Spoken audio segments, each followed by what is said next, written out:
Guys কি খবৰ সকলোৰে নিশ্চয় সকলোৰে ভাল আজি বহুত দিনৰ নতুনকৈ মোৰ ভিডিঅ' এটা দিবলৈ মন গ'ল বহুত দিনৰ মন যায় আসলতে বেক সাইডটো ইগনোৰ কৰিব আমাৰ পাকঘৰ বনাই আছে গতিকে গোটেইখন খেলিমেলি হৈ আছে বনাই কমপ্লিট নাই হোৱা আজি মিস্ত্ৰী নাহিলে কাৰণ আজি বতৰটো খুব ভাল নহয় ডাৱৰীয়া কৰি আছে কালি ৰাতিটো ডাঙৰ বৰষুণ দিলে ভাবিলোঁ আজি অকমান আজৰি পাইছোঁ যেতিয়া আজি কিবা এটা ৰেচিপিকে আগবঢ়াওঁ কাৰণ বহুত দিন হ'ল একো ভিডিঅ' দিব পৰা নাই মই একেবাৰে মানে ইউটিউবত এক্টিভ নহয় আসলতে ইমান ইউটিউবৰ বিষয়ে মানে কি ক'ম এতিয়া মই ইমান ভালদৰে মানে ভিডিঅ'বোৰ বনাব নাজানো আসলতে মই কেমেৰা ফ্ৰেণ্ডলি নহয় বহুত লাজকৈ ভিডিঅ'বোৰ বনাওঁ তথাপিতো ভাবিলোঁ আজি এটা ৰেচিপি আপোনালোকৰ আগলৈ আগবঢ়াই দিওঁ গতিকে সেইবাবে আজি এটা ৰেচিপি আগবঢ়াই দিওঁ কাচকলৰ আচাৰ যিসকলে খাই পাইছে সেইসকলেতো গম পায়েই কিমান ভাল লাগে খাই আৰু যিসকলে নাই পোৱা সেইসকলে এবাৰ বনাই খাই চাব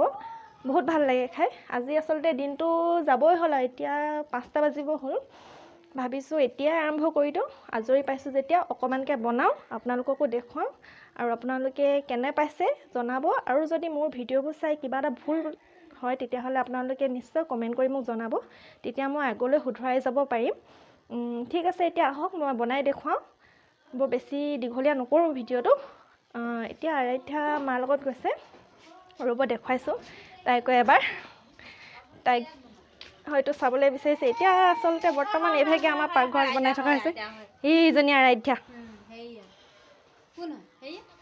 কোন হয় চোন হেল্ল' কোৱা এইফালে মা বাৰীৰ পৰা আহিলে শাক বুটলি পিনি হেল্ল' কৈ দিয়া নাছিলে কৈ দিয়া অঁ নাছিলে কৈছে ন কি কণ বিলাহী বুটলিলে এইফালে চোৱা বেকে চোৱাচোন বেকে চোৱা সেয়া বেকি ন বেকি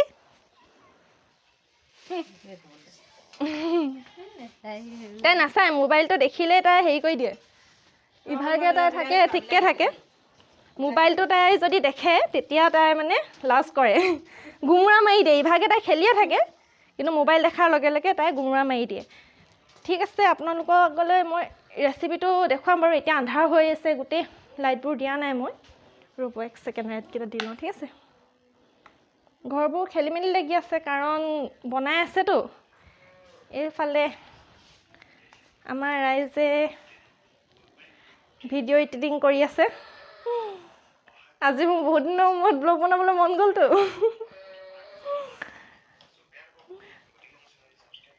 ঠিক আছে আপোনালোকৰ আগত মই ৰেচিপিটো আগবঢ়াই দিওঁ বাৰু চাই থাকিব মই কাচকলবোৰ বাকলি গুচাই এনেদৰে সৰু সৰুকৈ স্লাইচ কৰি ল'লোঁ ভালদৰে বাকলিটো গুচাই ল'ব লাগে তাৰপিছত এনেদৰে ধুই পিনি স্লাইচ কৰি ল'লোঁ আপোনালোকে নিজৰ মতে স্লাইচ কৰি ল'ব এতিয়া ইয়াত মই নিমখ হালধি দি দিম নিমখ হালধি দি পিনি ঢাকি থৈ দিম যাতে ইয়াৰ কাচকলত থকা যিটো ঘাৰ পানী সেইটো ওলাই আহে ঢাকি থৈ দিয়াৰ পিছত ইয়াৰ যিটো পানী সেইটো ওলাই আহিব আৰু তাৰপিছত আমি ৰ'দত দিম এতিয়া ভালদৰে এইখিনি সানি লৈছোঁ যাতে চবতে ধুনীয়াকৈ লাগি যায় নিমখ হালধিখিনি পাছত আপুনি নিজৰ সোৱাদ অনুসাৰে নিমখ দি ল'ব পাৰিব এতিয়া ইমান বেছিকৈ নিদিলেও হয় নিমখ মই দি লৈছোঁ একেবাৰতে নিমখটো তাৰপিছত এতিয়া ধুনীয়াকৈ ঢাকি ৰাখিম অলপো হাৱা নোপোৱাকৈ যাতে ইয়াৰ পানীটো ধুনীয়াকৈ ওলাই আহে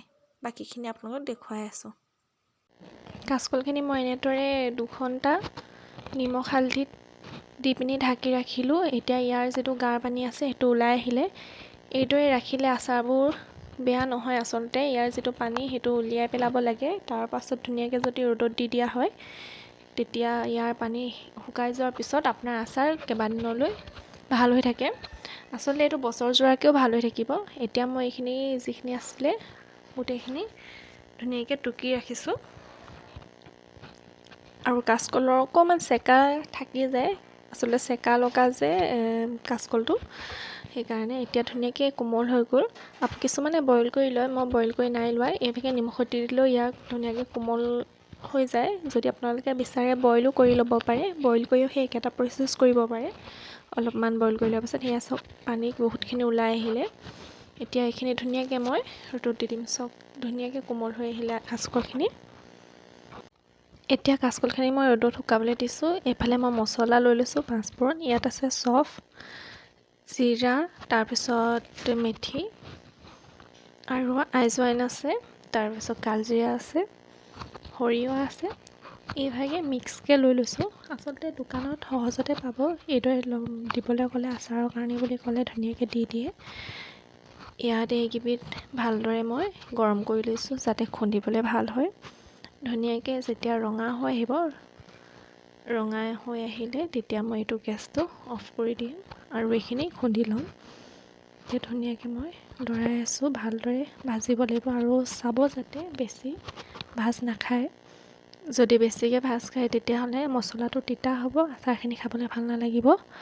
গতিকে ভাজোঁতে সদায় হেতাখন এনেকৈ লৰাই থাকিব যাতে ভালদৰে ভাজ খায়। সেয়া অলপ অলপ ভাজ খাইছে, ফুটিবলৈ ধৰিব, তেতিয়া ভাজ খাব। এতিয়া মোৰ মছলাখিনি ভাজি হৈ গৈছে, দেখিছে ধুনীয়াকৈ ৰঙা হৈ আহিছে আৰু ধুনীয়া মচমচীয়া হৈ আহিছে। চব যেনেকৈ ভাজে তেনেকৈয়ে ভাজিব লাগে আচলতে।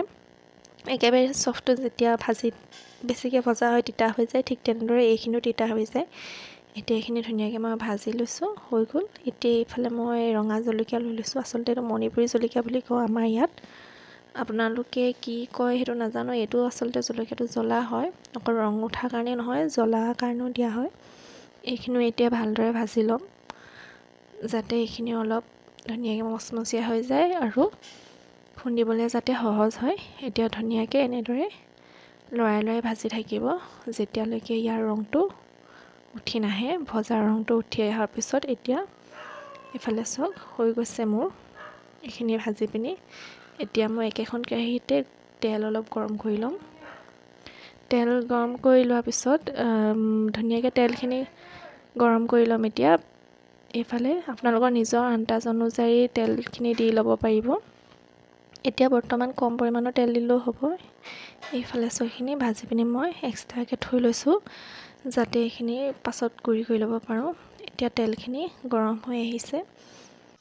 এতিয়া মছলাখিনি ধুনীয়াকৈ গুড়ি হৈ গ'ল। আচলতে শুকান মছলাখিনি ধুনীয়াকৈ গুড়ি কৰি লৈছোঁ মিহিকৈ। আৰু এইফালে জলকীয়াখিনি এনেদৰে ৰাফকৈ থাকিলেও একো নাই, আচাৰ যিহেতু খাবলৈ ভালেই লাগে। আৰু এইফালে তেলখিনি ঠাণ্ডা হৈ গ'ল। আচলতে গৰম তেলত নিদিব, দিলে বেয়া হৈ যায় আচাৰটো। তেলখিনি গৰম কৰি ঠাণ্ডা হৈ ল'ব লাগে। তাৰপিছত এইফালে কলখিনি ধুনীয়াকৈ শুকাই গ'ল। ৰ'দত 2 ঘণ্টা ৰ'দত দিছিলোঁ। ইয়াৰ যিটো গাৰ পানী আছিলে সেইটোও শুকাই গ'ল আৰু লগতে কলখিনিও কোমল হৈ পৰিলে, যিহেতু নিমখ দি থৈ দিয়া হৈছিলে। এতিয়া এইফালে মই কৰি থোৱা আছে ঔটেঙা আচাৰ। এইখিনি ঔটেঙা আচাৰটো খাবলৈ ধুনীয়াই লাগে। মই জাষ্ট আপোনালোকক দেখুৱাবৰ বাবেহে এইখিনি উলিয়াই লৈছোঁ। ঔটেঙাখিনি একে প্ৰচেছত নিমখত দি পিনি ৰ'দত দি এইদৰে বনোৱা হৈছে। তেল মছলা সানি পিনি এতিয়া মই এইখিনি আচাৰ সানি লওঁ। এইফালে তেলত মই প্ৰথমতে মছলাখিনি দি লওঁ যাতে মছলাখিনি ভালদৰে তেলত সোমাই পৰে। আচলতে প্ৰথমতে যদি কাচকলখিনি দি দিয়া হয় তেতিয়া কাচকলখিনি ভালদৰে মছলাটো লাগি নধৰে। তেলত এনেদৰে মছলাটো সানি ল'লে আচাৰখিনিত আচলতে কাচকলখিনিত তেতিয়া ধুনীয়াকৈ মছলাটো লাগি ধৰিব।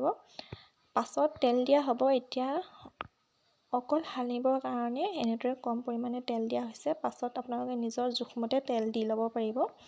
যেতিয়া ৰ'দত দিয়া হ'ব তেতিয়া তেল দি ল'লেই হৈ যাব। এতিয়া এইখিনি মছলা ধুনীয়াকৈ সানি লোৱা হ'ল। এতিয়া যিখিনি কল আছে ধুনীয়াকৈ ইয়াত দি দিম আৰু ভালদৰে সানি ল'ম যাতে প্ৰতিটো কলৰ পিছতে মছলাখিনি ভালদৰে লাগি ধৰে।